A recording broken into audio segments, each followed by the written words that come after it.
all the time because they say it's required of them for balance and all that. THX 1138. Yeah, same type of thing. Which they keep telling us is the plan because Huxley wrote Brave New World in 1923. His brother, as you know, went on to be the head of the UN, actual UN, UNESCO. That's what actually runs things. Not the debating club they have up there.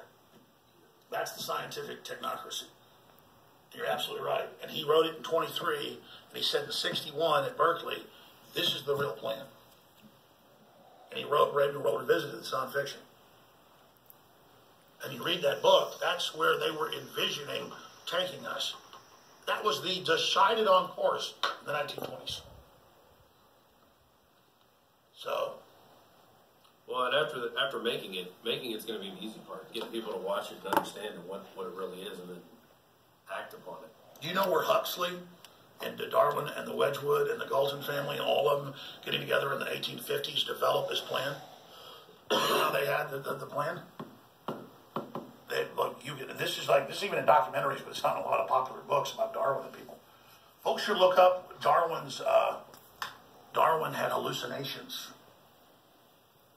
And he was in the rainforest, and they only published the origin of the species when he brought it back to the Royal Academy. All the other stuff got kept, and yeah, exactly. They started taking hallucinogenic drugs that open up a dimensional gate, so these goddamn demons could tell them what to do and set up here. And that's the best math we've done on this, and that's what they think out in San Francisco at these CIA research centers they've got.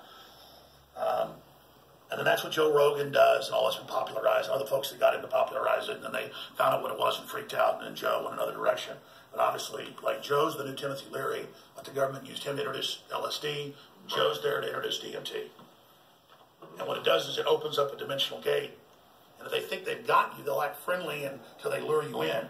But if they think you're like a real Christian or got their plan together, they'll try to make you have a psychotic break and torture the living shit out of you. That's why people really need to watch out and not take DMT. Especially if you're already somewhat awake. I think Timothy Leary actually took DMT at one point when he was with, what's his name? The guy with the rainbow acid experiment. Yeah, all of them. And then he lost it. What, Terrence McKenna? All of them, yeah. Terrence McKenna was part of it. Yeah. One of the merry pranksters took it and was never the same afterwards. Left the group, didn't want to have anything to do with them after he took DMT in New York. So it's been around for a long time, but they felt the public wasn't ready for it. Well, exactly. Yeah. Well, Time Life book publishers and owners were taking LSD before they ever claimed that guy discovered it in Austria or whatever. Right. And if you go into the whole history of it, and then they doled that out, then they had people push it on universities. They had like a sub-level Timothy Leary at every college that pushed it. Yeah. In fact, Charlie Manson was one of those guys. And exactly. So they were trying this whole chemical test. And this is what the CIA and the Psychedelic Research Center and institutes out in San Francisco, they all believe this. And that's why the heads of Google, Apple, they're all out there together because they're taking this stuff. And they believe these entities, and they'll tell you, like, oh, we never believe in God, we do DMT, and then we meet with these aliens. These little elves and guys, and they give us these plans, they do these things. And that's why they want me banned off the internet, was the type of stuff I said on Joe Rogan's podcast. And then notice later, Elon Musk comes on and says the exact same stuff. That's because he's at the parties with these people. This is what they're saying. Yeah. Well, I was told this by people that knew folks out in San Francisco and who were from San Francisco when I was a kid.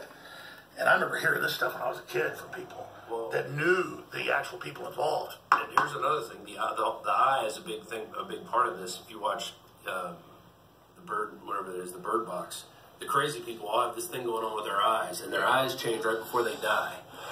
And you look at Head of Apple; he's got those weird fucking eyes when he's talking to people.